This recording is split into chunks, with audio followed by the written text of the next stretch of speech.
एक समय की बात है। एक गुरुकुल था। वहाँ बहुत से बच्चे पढ़ते थे। गुरुकुल के आचार्य सभी बच्चों को अच्छी शिक्षा देते थे और नैतिक मूल्यों के बारे में बहुत अच्छे से बताते थे। उसी गुरुकुल में 3 गहरे दोस्त बन गए, किशन, किशोर और प्रकाश। तीनों की दोस्ती बहुत गहरी थी। पूरे गुरुकुल में उनकी दोस्ती के किस्से बहुत मशहूर थे और गुरुजी भी उनकी दोस्ती से बहुत प्रभावित थे। तीनों दोस्त एक साथ रहते थे, एक साथ पढ़ाई करते थे, एक साथ खाना खाते थे और तीनों में बहुत प्यार था। उसी गुरुकुल में एक राजकुमार भी पढ़ता था। राजकुमार अपने घमंड में रहता था। वो तीनों को बहुत छोटा समझता था। एक बार आचार्य जी ने सभी विद्यार्थियों को बुलाया और सभी को एक छोटे से पहाड़ के पास ले गए। उसके बाद उन्होंने कहा, जो भी बालक ऊपर तक चढ़ जाएगा उसे इनाम मिलेगा और वो इनाम बहुत अच्छा होगा। तभी तुरंत सबसे पहले राजकुमार ने कहा, गुरुजी, सबसे पहले मेरा हक बनता है, मैं पहले चढ़ूंगा इस पहाड़ पर। उसके बाद राजकुमार तुरंत चढ़ने लगा। कुछ दूर चढ़ने के बाद वह फिसलकर नीचे आ गया। अब राजकुमार को गिरते देखकर सभी जो वहां पे मौजूद थे हंसने लगे, जिसके कारण राजकुमार को बहुत गुस्सा आया।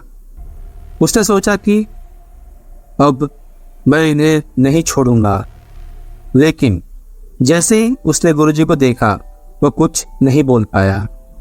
उसके बाद सबने चढ़ने की कोशिश की, लेकिन कोई भी उस पहाड़ पर नहीं चढ़ पाया। फिर आखिर में उन तीनों दोस्तों का नंबर आया। तीनों दोस्तों ने आपस में सलाह की। उसमें प्रकाश ने कहा, किशन, देख, किशोर की पकड़ बहुत अच्छी है, वह बहुत अच्छा चढ़ता भी है। अगर हम तीनों कोशिश करेंगे तो कोई नहीं चढ़ पाएगा।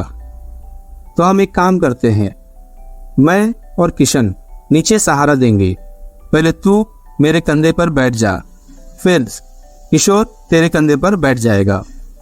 इस तरह वह आधी दूर तक पहुंच जाएगा। ऊपर ज्यादा फिसलन नहीं है, वह आसानी से पहाड़ पर चढ़ जाएगा।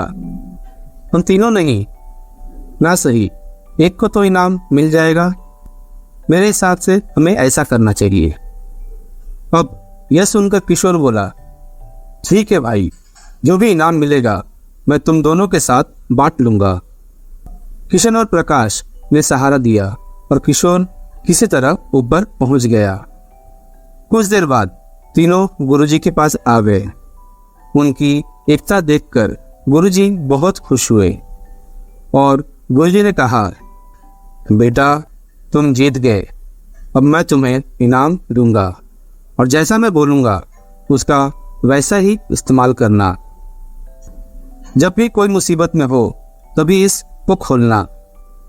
और गुरुजी ने उन तीनों को एक चांदी का डिब्बा दिया। चांदी का डिब्बा लेकर तीनों वापस गुरुकुल आ गए। लेकिन अब समस्या यह था कि उस चांदी के डिब्बे को कैसे बांटें।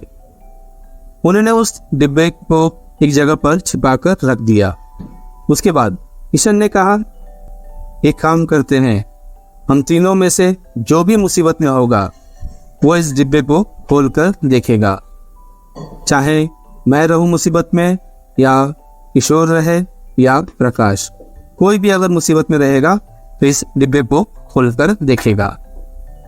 अब इस तरह कुछ दिन बीत गए। एक दिन तीनों अपने गुरुकुल के अन्य छात्रों के साथ कहीं बाहर जा रहे थे। चांदी का डिब्बा भी उन्होंने अपनी जेब में रख लिया था। तभी रास्ते में जब वो बाहर जा रहे थे सभी लोग, कुछ गुंडों ने उन्हें चारों ओर से घेर लिया। अब सभी छात्र बहुत बुरी तरह डर गए थे। गुंडे उन्हें बंदी बनाकर ले जाना चाहते थे। तभी उनकी नज़र वहां पे राजकुमार पर पड़ी। राजकुमार को उन्होंने पकड़ लिया, जिससे वे राजा से मोटी रकम सोना चांदी लूट सके। बाकी सबको छोड़ दिया। अब राजकुमार डर के मारे रोने लगे। उनकी मदद करने के लिए कोई भी आगे नहीं आया। लेकिन जब वे राजकुमार को ले जाने लगे तभी किशन ने चांदी का डिब्बा उनकी ओर फेंक दी। चांदी का डिब्बा में एक हीरा था।